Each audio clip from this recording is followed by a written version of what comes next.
एक समय की बात है। एक राजा किसी राज्य में राज किया करता था। उनकी 3 रानियाँ थीं, जिनसे राजा बेहद प्रेम करता था। लेकिन पहली रानी के अधिक सुंदर होने के कारण राजा उसे अधिक प्रेम करता था और अपना समय उसी रानी को दिया करता था।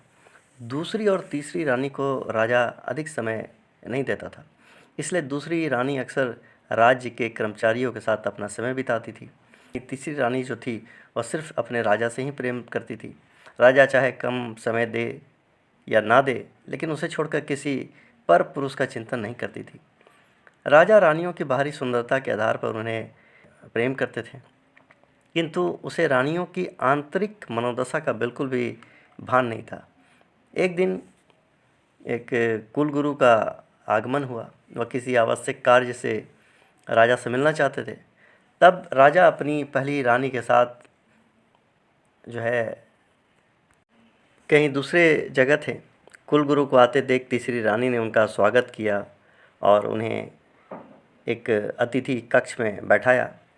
राजा को सूचना भिजवा दी। रानी की उदासीनता को देखकर कुलगुरु ने पूछा कि क्या बात है बेटी, तुम उदास क्यों हो? रानी बेचारी कुछ न बोल सकी और उठकर चल दी। तभी वहाँ खिड़की जो है पास में खिड़की के पास खड़ी एक सेविका थी और सामने आई और बोली कि गुरुदेव की आज्ञा हो तो मैं कुछ बतलाऊं। कुलगुरु ने संकेत से स्वीकृति दे दी।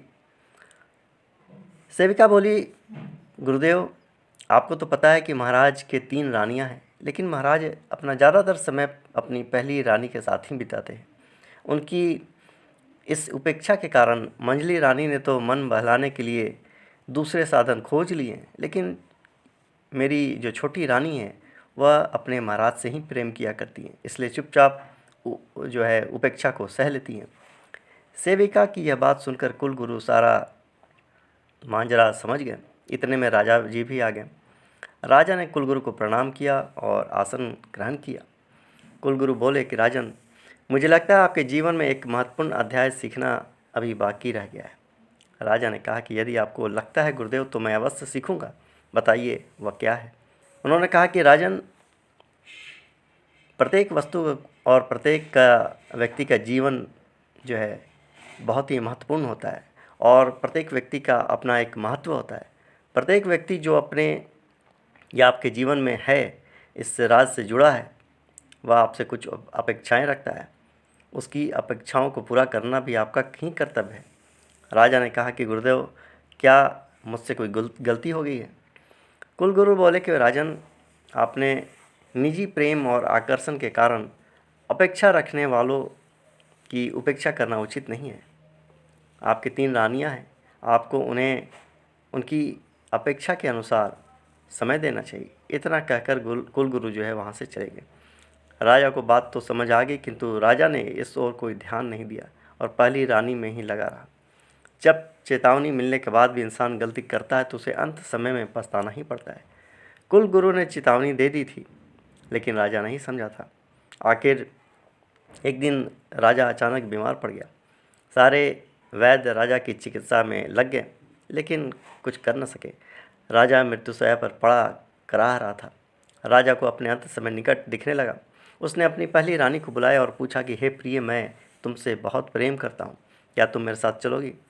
पहली रानी बोली कि महाराज, अभी मेरा जीवन शेष है, मैं और अधिक जी सकती हूँ और मुझे जीने की इच्छा भी है, इसलिए मैं आपके साथ नहीं चल सकती। यह सुनकर राजा को झटका लगा। उसे विश्वास नहीं हो रहा था कि जिसे वह दिलों जान से चाहता था, उसने ऐसा जवाब दिया। तब राजा ने अपनी दूसरी रानी को बुलाया और कहा कि प्रिय, क्या तुम चलोगी? दूसरी रानी बोली कि महाराज, जीते जी तो आप बड़ी रानी से के साथ हमेशा समय बिताते रहें, अब मरते समय मुझे साथ चलने को बोल रहे हैं। माफ़ कीजिएगा महाराज, मैं आपके साथ नहीं चल सकूंगी। यह सुनकर राजा फिर दुखी हुआ।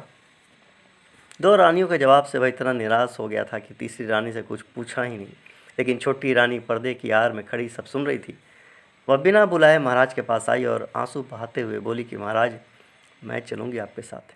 यह सुनकर राजा फूट फूट कर रोने लगा और जिसे कहा कि जिसे मैंने कभी दिल से चाहा नहीं, वो मेरे साथ मरने को तैयार है। अब उसे कुलगुरु की वो बात याद आई जो उन्होंने कही थी, अपने निजी प्रेम और आकर्षण के कारण अपेक्षा रखने वालों की उपेक्षा करना उचित नहीं है। अब राजा को प्रेम का असली मतलब समझ आया। तभी कुलगुरु एक वैद्य को लेकर आए। उन वैद्य की चिकित्सा से राजा ठीक हो गया। अब राजा के जीवन में पहला स्थान छोटी रानी का था। इसलिए जीवन में सदा प्रेम उन्हीं से करना चाहिए जो आपको प्रेम करते हो। जय श्री राम।